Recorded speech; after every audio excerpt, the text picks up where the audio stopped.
A paz do Senhor. Oh, Deus. Tremendo. E sempre que eu escuto esse hino, eu sou impactada por essa frase. O mar, diante da ordem de Deus, só tem uma opção. Ou ele abre para o povo de Deus passar, ou o povo de Deus passa por cima das águas. Deus é Deus. E só Ele é Deus. É tremendo isso. Isso não é nada para Deus. Isso não é nada. Eu sempre digo isso. Milagre grande é a salvação. Milagre grande é a salvação. Porque depende de nós, nas nossas falhas. A paz do Senhor, amada igreja. Quero agradecer a Deus por estar aqui. Porque é um privilégio. Que lugar bom que Deus me trouxe. Que maravilha que Deus fez na minha vida. Vamos ler? Vamos ler no texto, na leitura oficial. Mas vamos ler uns versículos que a irmã Josi não leu, porque aí você já dá conta do capítulo quase todo. Capítulo 4 do Evangelho de Nosso Senhor Jesus Cristo, segundo escreveu João. Vamos lá? Nós vamos ler do versículo 1 até o versículo 15. Vocês já estão com ela aberta? Então vamos lá.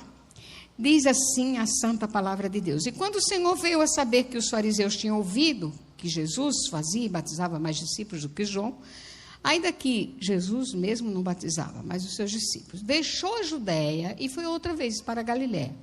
E era-lhe necessário passar por Samaria. Foi, pois, a uma cidade de Samaria chamada Sicar, junto da herdade que Jacó tinha dado a seu filho José.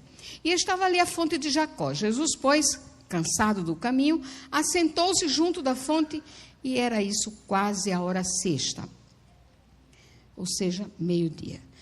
Veio uma mulher de Samaria tirar água. Disse-lhe Jesus: dá-me de beber, porque os seus discípulos tinham ido à cidade comprar comida. Disse-lhe, pois, a mulher samaritana: como, sendo tu judeu, me pedes de beber a mim, que sou mulher samaritana? Porque os judeus não se comunicam com os samaritanos. Jesus respondeu e disse-lhe: se tu conheceras o dom de Deus, e quem é o que te diz, dá-me de beber, tu lhe pedirias, e ele te daria água viva. Disse a mulher: Senhor, tu não tens com que atirar, e o poço é fundo. Onde, pois, tens a água viva? És tu maior do que Jacó, o nosso pai, que nos deu o poço, bebendo ele próprio dele e os seus filhos e o seu gado? Jesus respondeu e disse-lhe: qualquer que beber dessa água, tornará a ter sede. Mas aquele que beber da água que eu lhe der, nunca terá sede.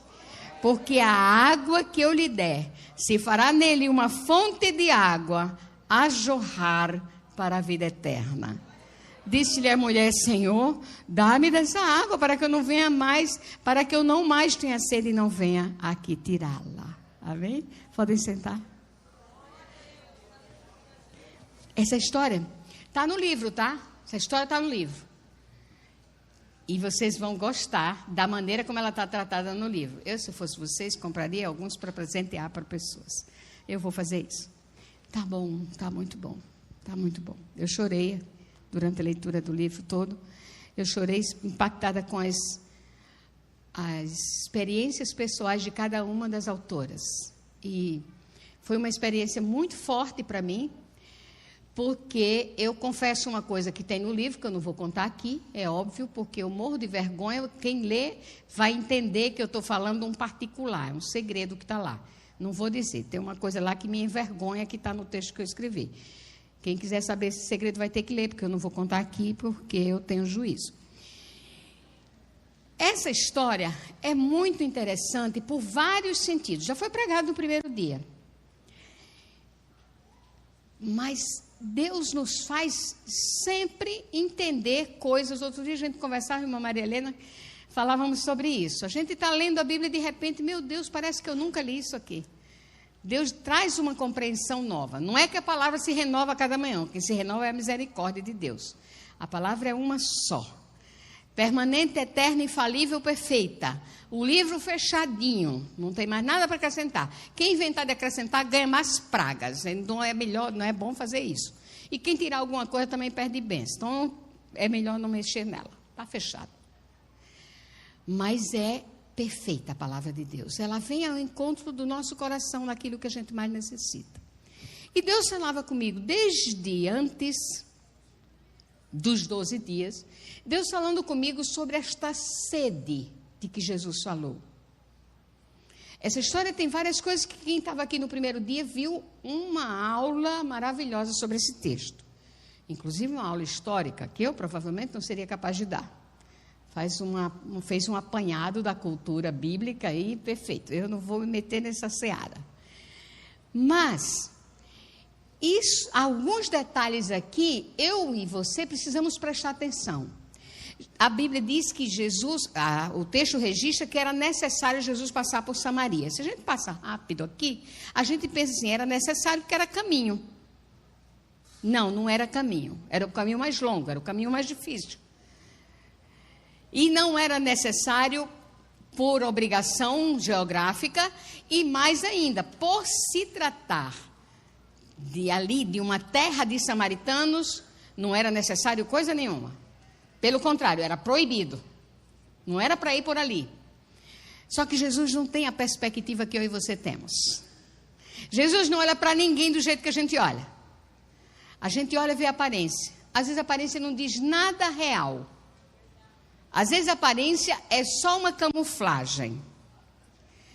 Mas Jesus vê o profundo e o escondido. Você está aqui e ele já está com a sua história todinha na frente dele. Você está pensando que você veio aqui hoje por acaso? Não pense isso, porque é tolice. Jesus marcou um encontro especial com você hoje aqui. Hoje, Jesus tem algo especial para você. E coisa boa e coisa desafiadora. Mas você não veio aqui por acaso. Assim como Jesus não chegou naquele poço por acaso. Jesus estava com sede, sim. Jesus estava cansado, sim. Jesus estava precisando tomar água, sim. Mas, na verdade, toda a razão de Jesus estar ali era para falar desta água viva que sacia a sede. Tem uma expressão em português que é pouco utilizada e talvez as pessoas que são de cidade, que não são do interior como eu, não sabem muito, mas quem é do interior sabe.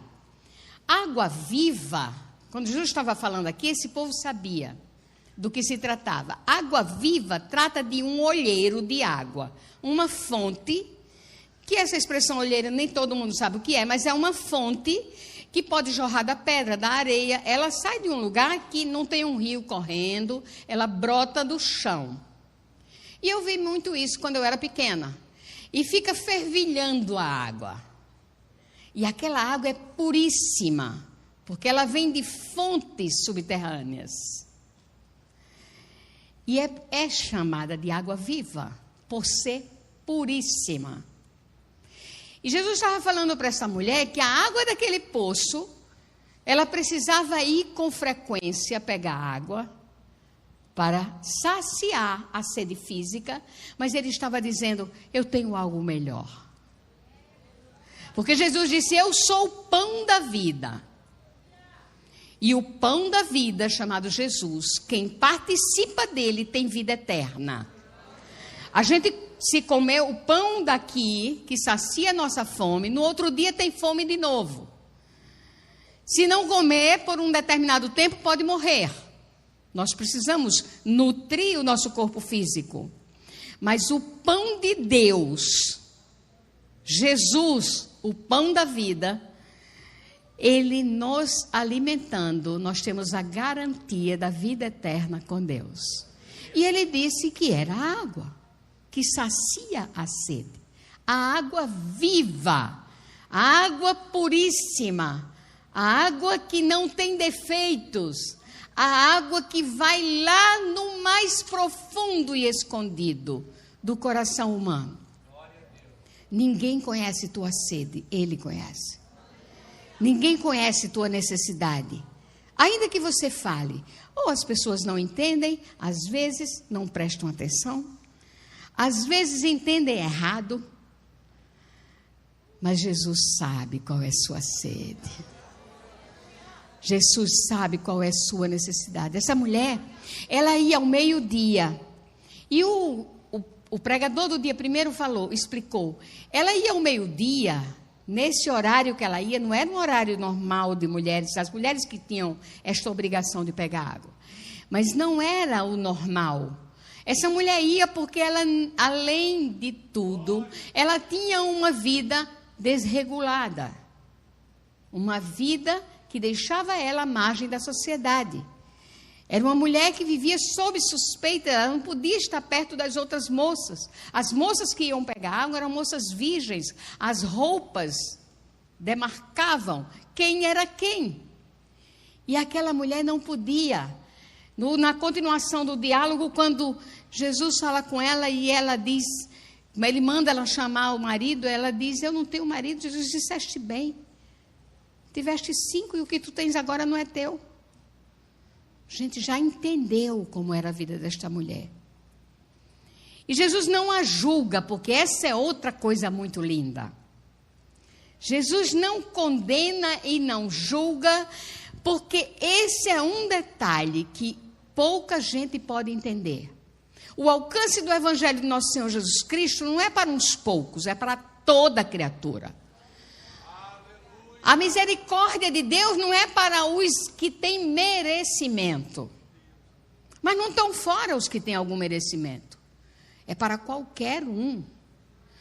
Da mesma forma como Jesus alcançou o ladrão da cruz, que numa fração de segundos antes da sua morte, num tempinho, alguns minutos, não sei quanto tempo, antes de morrer, pediu perdão, está valendo. Hoje estarás comigo no paraíso. Mas o cidadão Cornélio, um homem temente a Deus, que orava, que fazia esmolas, que era respeitado na sociedade, política, ética e moralmente excelente, padrão e édio. Lá em cima. Mas se ele não tivesse tido a oportunidade, enviado por Jesus um mensageiro, como nós vamos fazer esse ano? Para chegar lá e levar a mensagem das boas novas, ele teria morrido sem conhecer o céu. Sabe o que isso me diz? Que a adúltera que Jesus salvou, o endemoniado que Jesus libertou, o ladrão da cruz que Jesus libertou, o eunuco, empregado da rainha de Candace, que estava lá no deserto, e Jesus manda Filipe para falar para ele. Todos esses, os amigos de Jesus, Marta, Lázaro, Maria, todos estes tiveram a mesma oportunidade que eu e você. Ele não olha para nós em degraus. O único que tem mérito absoluto é o nosso Salvador. Sabe, a sede desta mulher era saciada em relacionamentos tortos, equivocados. Quanta gente está buscando saciar a sede de algo que não sabe o que é? As meninas vão saber melhor o que eu vou dizer agora. Você já parou diante da geladeira, querida, ou diante do armário e disse, eu estou com uma fome não sei de quê? Alguém já? Ou só eu? Eu não sei o que é, mas é uma fome, não sei de quê. A vontade de comer um negócio, mas não sei o que é. Já? Que bom que eu não estou sozinha. É estranho, a gente fica procurando e é como se a gente soubesse o que era, porque a gente olha assim, não é isso, é outra coisa, mas não sei o que é. Esta sede e esta fome, aí tem uma outra explicação psicológica que é para outro capítulo, isso depois a gente conversa.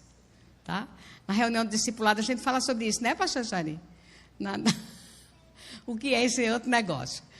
Mas a fome e a sede da alma humana tem um ditado que eu não atesto, não garanto, não assevero que foi ele, mas dizem que foi Blaise Pascal, o filósofo matemático, que disse que há um vazio, um buraco na alma humana que tem o tamanho de Deus. Eu creio que deve ter sido ele mesmo, até pelo raciocínio lógico-matemático dele. e por ser um filósofo.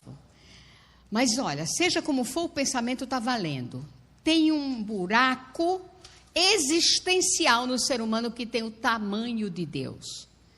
A droga não resolve, a bebida não resolve, relacionamentos não resolve, dinheiro não resolve, poder não resolve, bens materiais não resolve, diversão não resolve, nada resolve, porque só Ele pode preencher. Ele disse: toda a alma é minha, a alma que pecar, essa morrerá. Sabe o que quer dizer isso?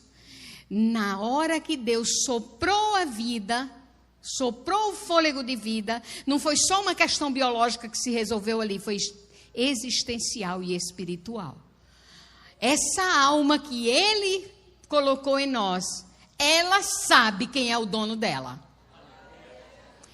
Dentro de qualquer ser humano, o mais cético ser humano desta terra, a alma dele sabe e sofre e se angustia diante da necessidade daquele que só Ele pode preencher. Sabe por quê? Porque um dia essa alma vai ter que voltar para ter um encontro com Deus. Outro detalhe importante desta alma é que ela é eterna. Esse é outro problema. Por que um problema? Porque tem dois lugares de eternidade.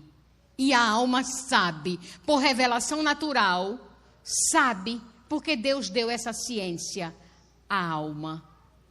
Por isso essa angústia existencial que não pode ser resolvida de outra maneira. Só tem dois lugares: céu e inferno, com letras muito simples. Num português muito simples, só tem esses dois lugares. Mas a alma não morre. Se partir depois de confessar Jesus como Salvador, se entrar em comunhão, se reatar a comunicação com Deus, que foi instaurada lá no Éden, o relacionamento de Deus com o ser humano é um relacionamento de amor e muito sofrimento da parte de Deus. Como assim? Deus, em muitos lugares, usou os profetas para dizer, usou Miqueias para dizer: em que eu te enfadei, povo meu, testifica contra mim. A primeira vez que esse versículo saltou diante dos meus olhos, já tinha lido a Bíblia algumas vezes, neste dia eu chorei de joelho e disse: Senhor, que coisa, o Deus Criador dos céus e da terra está demonstrando seu sofrimento, sua dor. O profeta diz assim, Deus usa o profeta para dizer assim: esse povo que eu amo, abandonou a fonte de águas vivas e foi buscar cisternas rotas, cisternas arrebentadas, com vazamento. O ser humano se embriaga, um ser humano, um homem honrado, eu já vi vários. Um homem honrado, trabalhador, às vezes bom pai de família, bebe e vira um monstro. Vocês conhecem histórias. E olha, às vezes, as pessoas olham e dizem assim: meu Deus, mas é um homem tão honrado. Mas o diabo tem essa tarefa de destruir. Vocês sabem por quê, meninas? Porque ele já tem uma sentença, no está consumado de Jesus, ele já tem uma sentença. Quanto mais gente ele rebanhar para fazer companhia a ele no inferno, melhor para ele. Mas o povo de Deus vai fazer um movimento em Joinville. O povo de Deus, nós vamos sair num exército em nome de Jesus. E vamos levantar uma bandeira da Boas Novas. Nós não somos os sentinelas que cochilam na torre. Nós não somos os atalaias que ficam distraídas, não. Nós vamos sair em campo e vamos dizer: só o Senhor é Deus. Jesus é a fonte de água viva. Jesus sacia a tua sede. Hoje eu escutei, a prefeita, a gente estava compartilhando ali umas coisas, e ela estava dizendo que alguém se surpreende que, no meio de uma crise, ela disse, alguém pergunta para ela: como é que você está tão serena? Ela disse: é por causa dele. É tão simples essa explicação que as pessoas às vezes nem conseguem entender de quem está falando. é a paz que excede o entendimento. Esta pessoa que se embriaga, ou que usa droga, ou que envereda por qualquer outro tipo de prazer aqui na terra, em seguida sente o mal-estar, o incômodo de um prazer, de uma alegria que é passageira. Mas o crente, cheio da unção, passa pela prova cantando louvor, chega diante das dificuldades, mas o meu Senhor vive, o meu Redentor vive, o meu Deus é fiel. Eu não sei o que ele vai fazer, mas eu sei que ele é Deus. E há dentro de nós uma esperança viva, a presença viva dele. E não importam as dificuldades, vocês sabem disso. Crente chora, crente sofre, crente passa por tribulação. Aliás, Jesus fez uma promessa, disse: no mundo tereis tribulações, no mundo tereis aflições. Ele disse: mas tenha de bom ânimo, eu venci o mundo. Olha, com isso você já fica tranquila, tá? Porque quando ele diz isso, ele está dizendo que não nos abandona, que não nos deixa só. A mesma expressão que ele usou para Gideão, que aquieta meu coração, quando ele diz: porque eu hei de estar contigo, tu os ferirás como se fosse um homem só. Sabe o que é isso?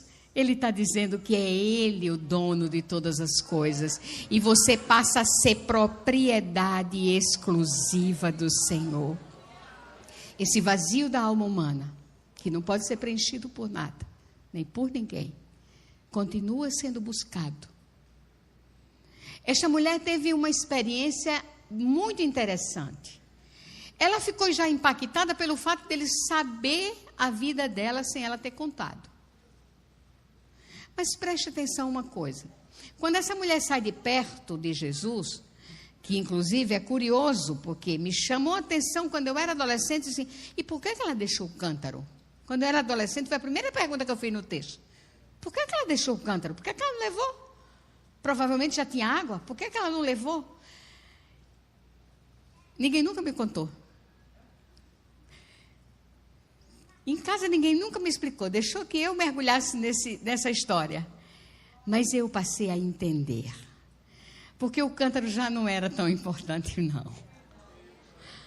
Aquele momento ali, ela só queria repartir, ela só queria compartilhar, ela só queria levar as boas novas, ela queria anunciar, dizer: eu conheci um profeta, e ele fez um negócio aqui que eu não sei explicar.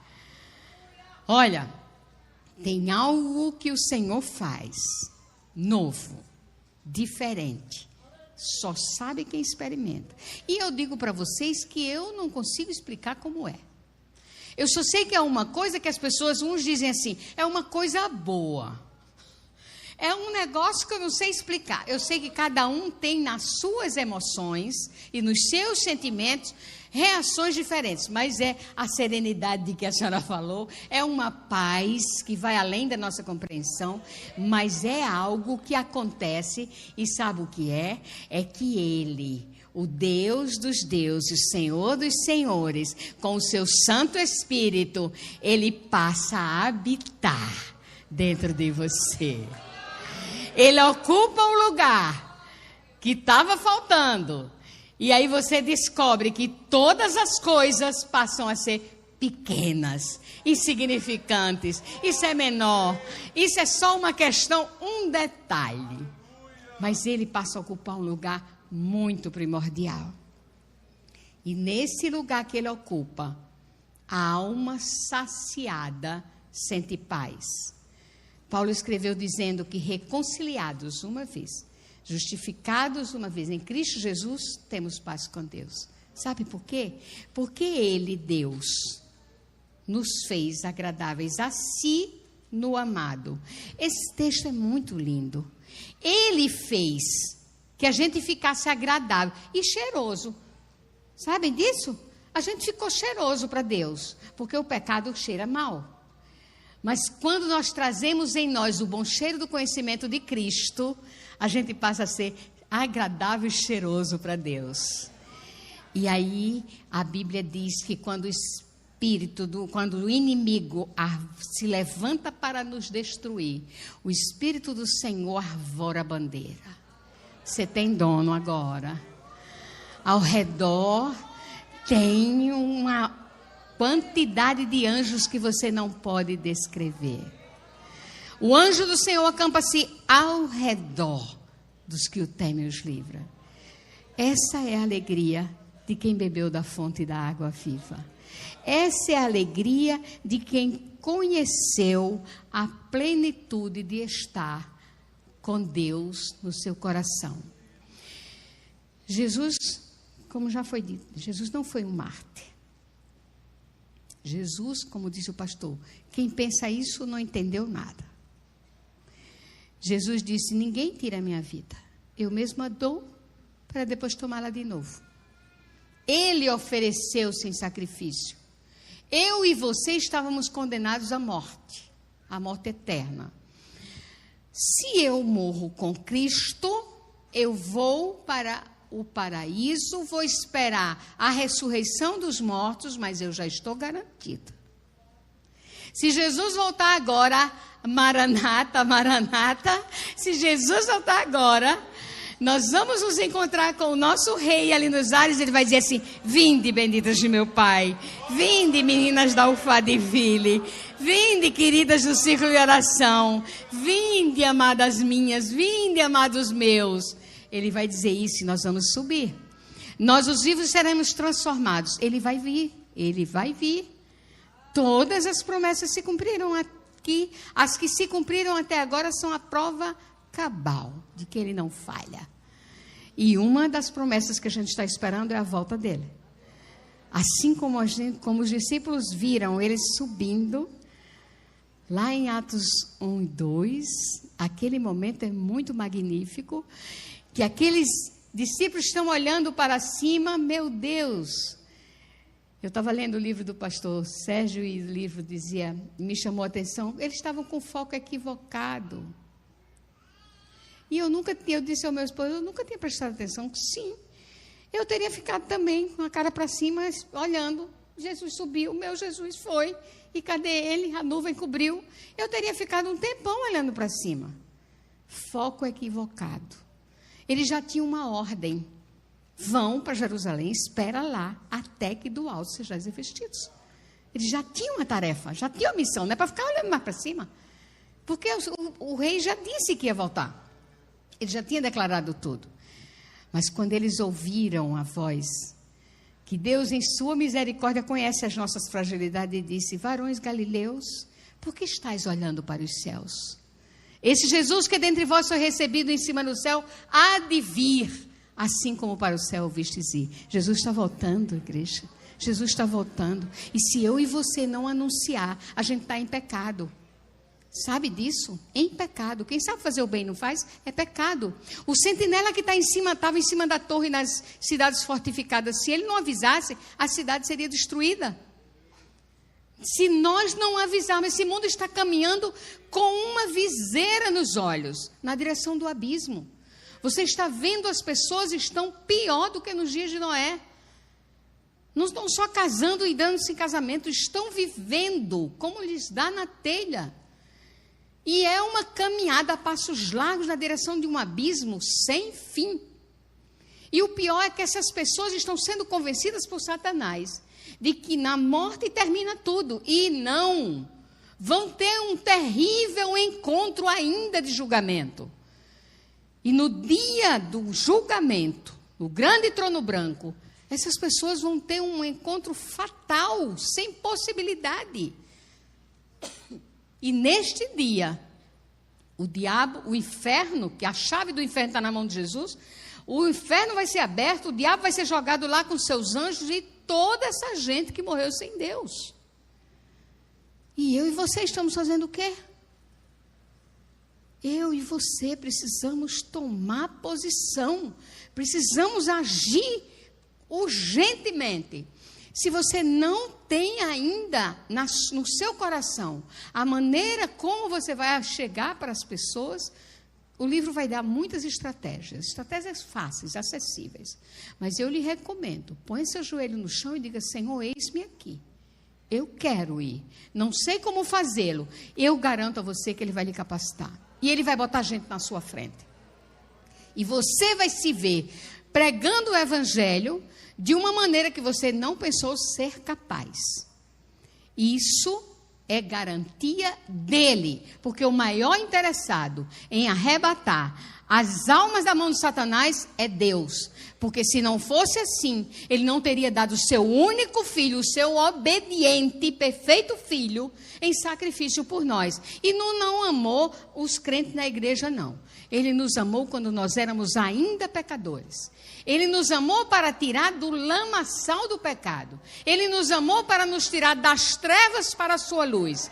Ele continua amando. O que está lá fora, o que está perdido, o que está na droga, o que está longe de Deus, o que não acredita em nada, ele ama a todos. Um detalhe importante que a gente não pode esquecer. Todo mundo não é filho de Deus. Se você escutou isso por aí, é uma mentira de Satanás. A todos quantos o receberam, a Jesus, Deus deu-lhes o poder de serem feitos filhos de Deus. Aos que aceitam a Jesus. Jesus disse, aquele que me confessar diante dos homens, eu o confessarei diante de meu Pai que está nos céus. Ele está agora, com todo o poder, ao lado do Pai, intercedendo por mim e por você, e intercedendo por aqueles que ainda não o conhecem. Ele quer que todos se salvem e venham ao pleno conhecimento da verdade. O único que quer cegar o entendimento, cauterizar a mente, deixar as pessoas nocauteadas, com ilusões, com fantasias, com fontes rotas, é o inimigo das nossas almas. Mas louvado seja Deus, que tem um batalhão que está se preparando para entrar em campo. E que nós passamos um ano em oração, vamos passar um ano orando dobrado. Porque a missão que está na nossa frente é desafiadora. Eu quero pedir à igreja para ficar em pé.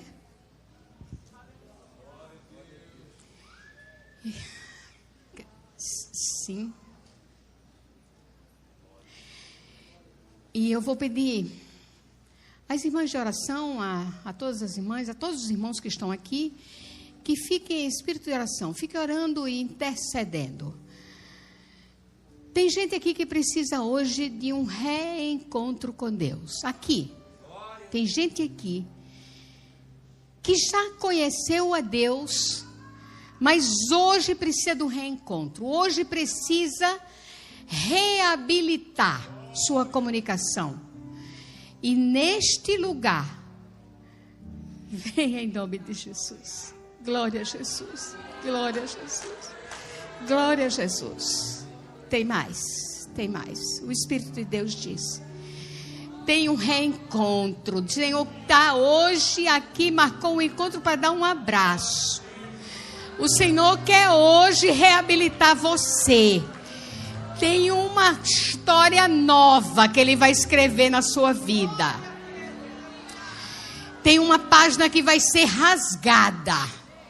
E tem uma história nova que vai ser recomeçada. E vocês vão orar. A igreja vai orar. Porque tem uma batalha espiritual muito grande. Não tenha vergonha de vir, não. Tenha vergonha de ficar longe de Deus. Tenha pena da sua alma.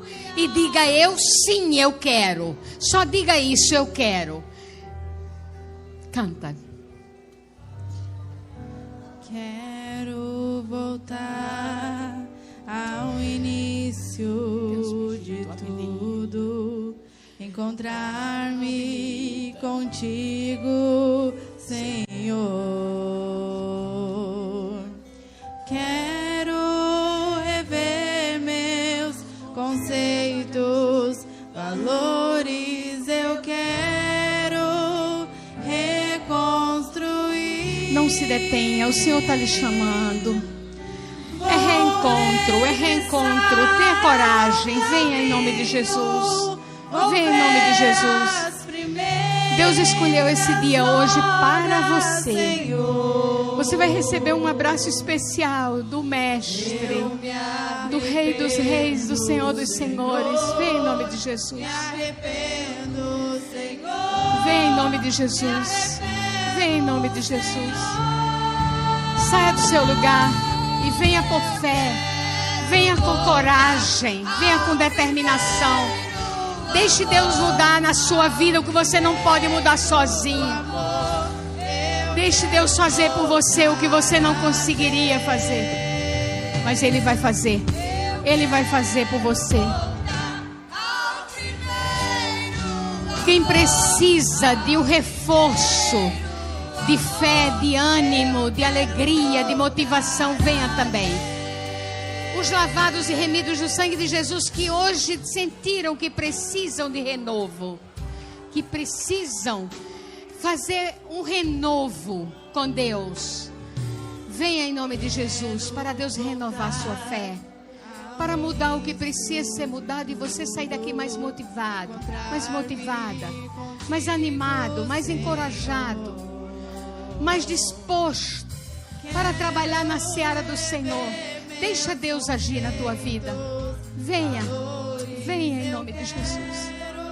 Vem em nome de Jesus. Está escrevendo histórias novas, igreja. Deus está fazendo histórias novas. Deus está rasgando páginas de uma história que não serve. E está fazendo uma nova história. Hoje é o teu dia. Um dia que o Senhor escolheu para ti, para o encontro. Eu quero voltar. Pai de amor e misericórdia, eu te agradeço. Eu te agradeço. Eu sei que tu estás operando milagres e maravilhas no dentro do teu povo. Eu sei que tu estás curando almas. Eu sei que tu estás restaurando vidas. Eu sei que tu estás curando. Dá perdão, Senhor. Dá perdão, Senhor. Apaga a história trágica. Apaga a história de dor.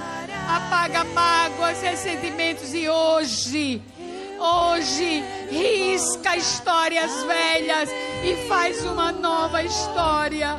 Faz um novo caminhar. Estabelece um novo padrão de vida. Põe, Senhor, teu povo em novidade de vida. Glorifica o teu nome nesta vida. Levanta uma bandeira, Espírito Santo, neste território. Arvora a tua bandeira, Pai Celestial. Domina completamente. Para a glória do teu santo nome, aviva as tuas filhas e teus filhos, renova os dons, renova os dons, renova os dons. Põe teu povo em novidade de vida, avivado, avivado. Incendeia teu povo, Senhor, para a glória do teu santo nome. E abraças a tua filha dolorida, Senhor, e faz ela sair daqui hoje leve, sentindo o teu abraço e a tua presença para a glória do teu santo e maravilhoso nome. Em nome de Jesus, meu Pai, eu te agradeço pelo que já fizeste e pelo que ainda farás no meio do teu povo. Amém.